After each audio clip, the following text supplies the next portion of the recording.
IT 이슈 투데이 2019년 9월 27일에 방송을 시작하겠습니다. 오늘도 약간 지각을 했네요. 그죠? 네. 요즘 하도 그 낮에 일이 많아가지고 밤에 자꾸 하게 됩니다. 기다리셨던 분들에게는 죄송합니다. 자, 저는 스타트업 전문 컨설팅사 디토 파트너스 그룹의 최유환입니다. 자, 오늘도 한 가지 이슈를 준비해 봤습니다. 배송 전쟁. 그 끝은 어디일까요? 올해 상반기 택배 물량이 13억 3,550만 개, 전년 대비 8.9% 성장한 숫자라고 하고요. 2012년 대비해서는 무려 80%나 증가를 했다고 합니다. 2012년에 14억 개인데 연간 기준으로 2018년에는 25.4억 개라고 하네요. 매년 뭐 대략 추산을 해봐도 매년 10% 이상으로 계속 꾸준하게 성장을 해온 것으로 보이죠. 자, 이런 배송 전쟁은 2014년에 쿠팡의 로켓 배송으로 인해서 점화가 됐습니다. 그리고 바로 이어서 마켓컬리에 의해서 새벽 배송 전쟁까지도 일어나게 됐죠. 뭐 샛별 배송이다, 뭐 새벽 배송이다, 여러 가지 이름으로.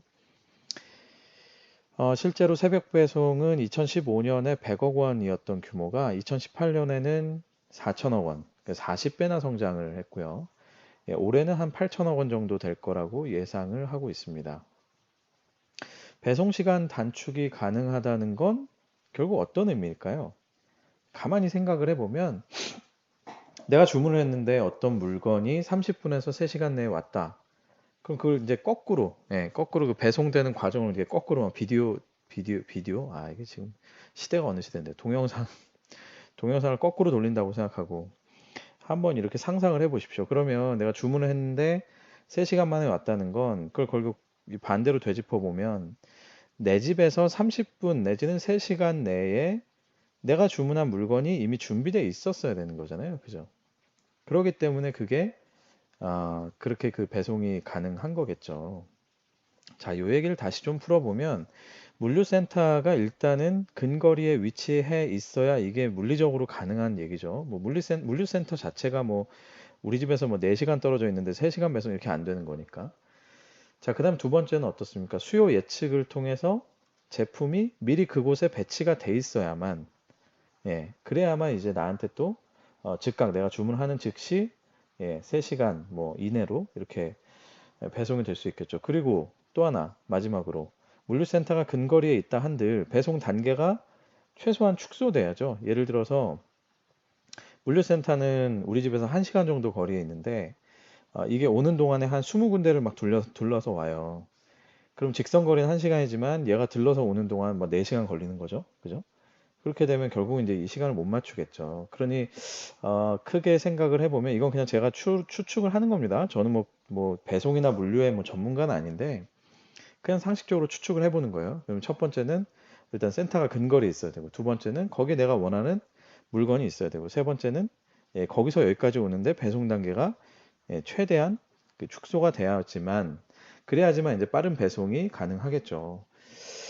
하나씩 좀 볼까요? 자, 물류센터가 근거리에 위치한다라는 건 어떤 의미일까요? 결국은 업체 입장에서는 물류센터를 추가 증설하든 아니면 기존에 있는 업체의 것을 제휴를 통해서 쓰든 뭐 그렇게 해야 되겠죠. 그거 결국 어떤 의미죠? 돈이 들어가는 거죠, 돈이. 자, 두 번째는 어떤 의미예요? 수요 예측을 통해서 제품을 미리 배치해야 된다라고 하면 뭐 그걸 위해서 뭐 데이터 분석을 하든 예측 모델을 만들든 그런 기술을 확보해야 되는 그 기술은 누가 만들죠? 결국 어떤 그 기술을 가지고 있는 뛰어난 인재가 만들겠죠? 그 인재를 쓰려면 결국은 돈이죠. 네. 자, 세 번째, 배송 단계를 축소한다. 그러면 어떻게 되나요? 제가 아까 말씀드렸지만 내 집에서 1시간 거리의 센터에서 물건이 오는데 이 물건을 배송하는 배송비를 최대한 아끼려면 어떻게 해야 돼요? 최대한 한 차에 꽉 실어가지고 와야 될 거 아니에요. 근데 그렇지 않고 한 차에 덜 실어서 빨리빨리 뭐 한 100개를 실어서 오는 거 대비 뭐 5개만 싣고 오면 대신에 배송 시간은 굉장히 빠르겠죠? 그러나 대신 어떨까요? 1회 배송 시에 물량이 축소됨으로써 배송 효율이 저하되니까 결국 어떻게 되죠? 상대적으로 물류 비용은 더 늘어나죠. 돈이죠. 어떻습니까? 빠른 배송은 결국은 돈이죠, 돈. 엄청난 돈이죠. 사실 뭐 웬만한 돈이 아닐 거예요. 이거 제가 뭐 회사마다 막 이렇게 그 분석을 해본 건 아니지만 그냥 상식적으로 봐도 이건 돈이 상당히 들어가는 그런 그 마케팅 행위입니다. 마케팅 행위? 여튼 사업 행위라고 볼 수 있겠죠.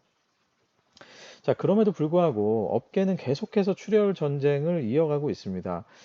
제가 본 기사에서 나온 내용만 정리를 해도 이렇게 많아요. 이마트는 물류 스타트업 나우픽과 손을 잡고 30분 배송을 하겠다고 선언했고, 배민마켓도 30분 배송, 티모는 1시간 배송, 올리브영은 3시간 배송, 롯데슈퍼는 3시간 배송, 롯데마트는 8시 전에 주문하면 그날 12시 전까지는 무조건 배송, 야간 배송.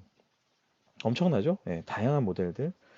거의 다 뭐 30분에서 3시간 안쪽에 이렇게 목표를 삼고 있습니다. 이게 뭐 사실은 생각을 해보면 뭐 엄청난 거 아닙니까? 그죠? 그냥 왜 사실 저희가 왜 그런 거 있잖아요. 뭐큰 아파트 단지에는 그 단지 내에 슈퍼마켓이 있는데 거기다 전화해도 뭐 이렇게 막 30분 만에 오지는 않을걸요? 그죠? 어느 정도 물건이 이렇게 준비되고 뭐 쌓여야지 좀 갖다 주니까. 자, 그렇다면 커머스 업체 입장에서 한번 생각을 해보죠. 판매 마진을 계속 올리는 데는 한계가 있을 거예요. 그러니까 물건을 아무리 많이 팔고, 예, 마진을 뭐 어느 정도 붙여서 판다 한들, 그게 또 경쟁도 있고, 또 뭐 기존에 우리가 오프라인에서 사는 가격보다도 더 비싸게 받거나 이럴 수는 없잖아요. 그러면 판매 마진에는 한계가 있는데, 그런데 또 한쪽에서 배송 비용은 이렇게 계속 증가를 할 거란 말이에요. 빠른 배송은 결국 돈이니까. 그런데도 왜 업체들은 이런 치킨 게임을 계속 하고 있는 걸까요? 그리고 또 하나, 그렇게 업체들이 계속 적자를 보는데, 이런 업체들에게 왜 도대체 투자는 이어질까요? 제가 스타트업들 많이 만나고 다니니까, 스타트업들 만나서 얘기하다 보면 뭐 그런 이제 한탄을 하시는 분들 많죠. 그 수많은 커머스 업체들은 막 그렇게 막 천문학적인 숫자에 적자를 내는데도 왜 이렇게 투자자들은 거기에 돈을 계속 넣냐고 막 이런 한탄을 하시죠. 얼마나 그 속이 쓰린 얘기입니까, 사실, 그죠? 심지어 손정혜 회장은 도대체 왜 쿠팡이 그렇게 거액의 조 단위의 투자를 한 걸까요? 일설에는 이런 커머스에 대한 투자에 대해서 뭐 수요 예측 기술, 뭐 빅데이터 분석 기술 뭐 이런 것들을 보고 투자한다라는 썰도 있으나 제 개인적인 의견은 좀 글쎄요입니다. 이게 뭐 그렇다고 그 커머스 업체들 중에 뭐 엄청나게 수요 예측하는 업체 있나요? 솔직히 말해서 뭐 우리가 쿠팡 쓰는데 뭐 팀원 대비해서 뭐 내가 원하는 거 막 엄청 막 잘 예측해가지고 갑자기 막 오퍼해주고 그러나요? 뭐 솔직히 그렇지 않잖아요. 그러니까 저는 사실은 여기에 뭐 엄청나게 그렇게 기술이 있다고 생각하지는 않거든요. 그리고 그런 기술이 이미 있었다라고 하면은 이 업체들은 그 기술을 활용해서 뭔가 다른 것들도 많이 했을 거예요. 근데 뭐 그다지 그렇게 눈에 띄지 않죠. 결국은 뭐 IR에서는 어느 정도 그렇게 어필하셨는지 모르겠으나 뭐 제가 솔직하게 뭐 객관적으로 봤을 때는 별로 그렇게 여기에서 기업 가치가 나올 거다라고 생각하지는 않습니다. 제 생각은 이렇습니다. 그냥 지금의 이런 현상은 커머스, 즉 유통의 본질 때문이죠. 이게 무슨 말일까요? 유통의 성공 방정식은 전통적으로 선점과 장악입니다. 선점과 장악. 그러니까 즉 누가 먼저 길목을 잡느냐 이 문제죠. 한번 잡고 나면 게임은 끝. 위너 테이크스 올의 문제인 거죠. 이게 전통적인 거니까 상상해 보세요. 우리 동네에 뭐 슈퍼가 2개가 생겼어요. 근데 경쟁을 막 하더니 어느 한 군데가 살아남았어요. 한 군데가 나갔어요. 그러면 뭐 사람들이 저 페어하지 않고 뭐 괘씸한 놈 이러면서 저 슈퍼 안 가나요? 아니죠. 그냥 우리 동네에 있으면 그냥 가는 거죠. 그냥 거기 가서 그냥 뭐 별 뜻 없이 그냥 그 슈퍼 계속 이용하는 거죠. 그죠? 뭐 특별하게 그 사람 불친절하거나 물건에 문제가 있거나 가격에 심각한 그 불만이 있지 않는 한은. 그러니까 유통은 이런 성격의 사업이라는 거죠. 그래서 어떻게 됐든 경쟁에서 이겨내서 내가 유일한 사업자 혹은 지배적인 사업자로 남게 되면 그 시장 다 먹는 거예요, 사실. 그죠? 네. 그게 바로 유통의 본질이기 때문인데, 오프라인 쪽 얘기긴 하지만 실제로 유통의 대가인 롯데그룹은 이런 선점과 장악에 대한 전략으로 아주 유명합니다. 예, 아주 유명하죠. 아마 실제 경험해 보신 분들도 많을 거예요. 즉, 좋은 곳이 나타났다. 좋은 목이 있다. 좋은 입지가 있다. 그러면 점포를 재빨리 선점하죠. 그곳에. 그런데 만약에 좋은 곳을 이미 뺏겼다. 그럼 어떻습니까? 바로 옆에 더 크게 내버리죠. 예. 더 크게 내고 더 싸게 막 할인하고 해서 어떻게 해요? 결국은 장악을 해버리죠. 그 지역을. 그래서 비어 있는 곳은 선점하고 경쟁자가 있는 곳은 더 크게 내서 장악을 해버리는 이런 전략을 통해서 롯데는 지금까지도 탑티어를 유지하고 있죠. 실제로 제가 예전에 들은 바로는 탑 매니지먼트에서 그런 의사결정을 늘 한다고 해요. 뭐 계속 적자나도 괜찮아 때려 부어 때려 부어 계속 할인해 쟤네 죽을 때까지 해 뭐 이런 얘기들을 한다고 해요. 근데 이게 뭐 롯데가 막 고약해서 아니에요. 이게 사실은 유통의 그냥 본질인 거죠 사실은. 예. 자 그러면 온라인에서 플레이하는 업체들은 어때요? 이렇게 입지 경쟁을 하지 못하잖아요. 그러니까 결국은 어떻습니까? 가격, 구색, 배송, 결제 편의성 이런 것들로 전쟁을 하죠. 지금 제가 말씀드린 것들이 지금까지 온라인 커머스에서 주로 마케팅의 화두들이었죠. 그 중에서 최근에는 배송에 모두가 올인하고 있는 뭐 그런 이제 추세인 겁니다. 그래서 가격이든 배송이든 뭐가 됐든 여하튼 고객들의 로열티만 확보를 하면 게임 끝이라고 믿는 것이죠. 그렇기 때문에 그렇게 적자가 나도 계속 배송에 투자를 하고 투자자들은 그렇게 적자가 나는 업체에도 계속해서 돈을 때려 붓고 있는 거죠. 그런데 한때는 온라인 커머스에서는 이 가설이 맞지 않을 거라고 생각을 했었어요. 많은 사람들이. 왜냐하면 온라인에서는 가격 비교도 쉽고 또 옮겨 다니기 너무 쉽잖아요. 그냥 아이디 하나만 만들면 또 저쪽에서 물건을 살 수 있기 때문에. 그런데 지배적 사업자들이 점점 나타나고 이 지배적 사업자들이 기존에 처음에 초기 온라인 커머스를 생각했을 땐 사람들이 어땠어요? 그게 그냥 니치 마켓이었겠죠. 그러니까 거기서 뭐 이렇게 MS가 막 엎치락 뒤치락 하는 게 막 매년 달라지고 뭐 그때는 그 가설이 맞았겠죠. 온라인에서는 유저들이 계속 왔다 갔다 하니까 뭐 이런 가설들 뭐 오프라인에서 했었던 선점하고 장악하고 이런 거 안 맞아. 또 누가 나타나면 글로 가. 이렇게 생각을 했는데 문제는 뭐냐? 오프라인 유통 영역까지도 상당 부분의 거대한 규모의 시장을 뺏어올 정도의 그런 정도의 거대한 지배적 사업자들이 나타나니 이 가설이 흔들리기 시작한 겁니다. 지배적 사업자는 결국 뭘 의미하나요? 자금력이 월등하다는 것을 얘기하죠. 그러니까 가격이든 배송이든 뭐 결제든 뭐 할인이든 뭐 구색이든 뭐든 다 돈으로 해결하는 거예요. 그러니 아무리 가격 비교해봐도 뭐 기승전 상위 한 두세 개 업체로 결론이 나는 뭐 그런 이제 시대가 오게 되는 겁니다. 실제 미국에서 어떤가요? 아마존에 꺾인 이베이 이 좀처럼 다시 올라올 기미가 없죠? 제가 어제 방송에서 말씀드렸지만 이베이 CEO가 이제 사임을 했는데 이미 이제 이베이와 아마존은 격차가 막 세네 배씩 나잖아요. 그리고 그 격차가 점점 벌어지고 있고. 근데 사실 가만히 생각해 보십시오. 이베이도 사실 결코 만만한 회사가 아니잖아요. 그죠? 만만한 규모의 회사도 아니고 만만한 역량의 회사도 아닌데 그럼에도 불구하고 이런 현상은 계속 일어난다. 왜? 유통의 선점과 그 장악의 논리 때문에 위너 테이크스 올로 점점 가고 있는 거죠. 결국에 이런 판에서 판을 뒤집으려면 뭐가 필요할까요? 기술이 필요하죠. 돈으로 돌아가는 판에서 이기려면 어떻게 해야 돼요? 기술밖에 없잖아요. 근데 그냥 혁신적인 기술 뭐 이 정도로 안 되는 거죠. 완전히 혁명적인 기술이 있지 않는 한은 자금력에 의해서 돌아가는 이 시장의 패러다임을 바꾸기는 어렵다는 겁니다. 그런데 어떻습니까? 실제로 혁명적인 기술을 만드는 것이 쉽나요? 쉽지 않죠. 그리고 솔직히 말하면은 커머스에서의 혁명적인 기술? 이게 도대체 뭘까? 이것도 정의하기가 사실 쉽지 않아요. 뭘 도대체 어떤 혁명적인 기술을 만들어야 사람들이 갑자기 다른 사이트 다 버리고 글로 가서 쇼핑할까요? 그래서 생각하기 쉽지 않잖아요. 자, 그래서 결론적으로 제가 아까 말씀드렸듯이 지금의 이 치킨 게임의 원인을 결국은 유통업의 본질에서 찾고 있는 것입니다. 자, 여기서 잠깐. 빠른 배송으로 올라가고 있는 이 비용은 도대체 누가 지불하고 있나요, 지금? 소비자가 하나요? 안 하죠? 우리는 뭐 그다지 크게 그 부담하지 않고 있죠. 업체가 냅니까? 사실상 아닙니다. 누가 내죠? 결국은 투자자가 내고 있어요. 지금 여기에 돈을 계속 넣고 있는 투자자가 내고 있죠. 근데 투자자는 뭘 원하는 사람인가요? 투자 회수를 통해서 수익을 다시 회수하기를 원하는 사람들이죠. 따라서 언젠가는 투자한 돈들이 몇 배가 돼서 돌아오기를 바라고 있을 거예요. 그런데 그럼 지금 투자자 입장에서 돈 뺄 수 있나요? 못 빼죠. 다들 적자인데 어떻게 빼겠어요? 머니 게임으로 치닫고 있는 이 커머스 판에 결국은 이 투자자들도 결국은 코가 낀 거죠.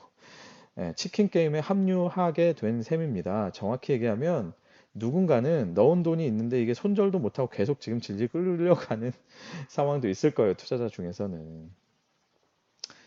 자, 그러다 보면 이 게임이 어떻게 될까요? 커머스의 게임이라는 게 결국은 작은 돈이 지고 큰 돈이 이기는 게임이 되겠죠. 그럼 누가 큰 돈이 될까요? 그리고 또 그 돈을 등에 업고 누가 최종 승자가 될 것이냐. 이게 이제 관건이 될 겁니다. 오늘도 예, 출혈 전쟁은 그래서 계속 되겠죠. 그렇기 때문에 거대한 자본들이 자꾸 커머스 쪽에 불을 지르면서 들어오고 있는 것일 수도 있고요. 자, 요 얘기를 마치기 전에 사실은 제가 좀 하고 싶은 얘기가 있었어요. 소비자들은 이미 빠른 배송에 익숙해져 있잖아요. 우리 입맛은 다 올라가져 있죠. 그죠? 예, 최소한 하루 안에 와줘야 되죠. 로켓 배송. 근데 나중에 이거 되돌릴 수 있어요? 이거 못 되돌려요. 소비자에게 이미 이런 경험을 시켰기 때문에 이거 이 커머스 업체들 어떻게 하실 겁니까? 그런데 어떻습니까? 이거는 이 빠른 배송은 고비용 구조잖아요. 이거 진짜 도대체 어떻게 감당하실 거예요? 저는 이게 너무 걱정이 돼요. 그런데 지금이야 어떻게 됐든 쿠팡이 그죠? 한국에서는 G마켓 옥션에 포션을 계속 끌고 오니 뭐 성장하는 맛이 있다 치는데 매출 성장에 이제 한계가 오게 되면 어떻게 할까요? 이 고비용 구조는 계속 유지가 될 거고. 그럼 결론이 어떻습니까? 결론은 예, 매출 성장은 한계니까. 매출이 한계가 오면 뭐 해야 되죠? 예, 비용 깎아야죠. 아, 그래서 그러고 보니, 우리가 그렇게 멋있게 얘기했던, 되게 막 뭔가 있어 보이게 얘기했던 아마존의 뭐 무인 점포, 그죠? 뭐 또 뭐 드론 배송, 뭐 자율주행 자동차 배송, 이런 것들 뭐, 아, 역시 신기술에 투자하고 대단해. 뭐, 유통기업이 그냥 마진만 남기는 기업이 아니라 아, 저런 거 하고 대단하다. 이렇게 멋있게 얘기했는데, 결국은 이제 비용을 절감하기 위한 건가? 이런 생각도 드는 거고. 그러고 나면 이렇게 무인 점포 돌아가고 드론으로 배송하기 시작하면 어떻게 되나요? 대규모 감원을 할 수도 있겠죠. 뭐 물론 제가 아주 그 단편적으로 스토리를 쭉 끌고 나가는 거니까 뭐 좀 불편하실 수도 있겠지만 뭐 충분히 가능한 하나의 시나리오라고 저는 봅니다.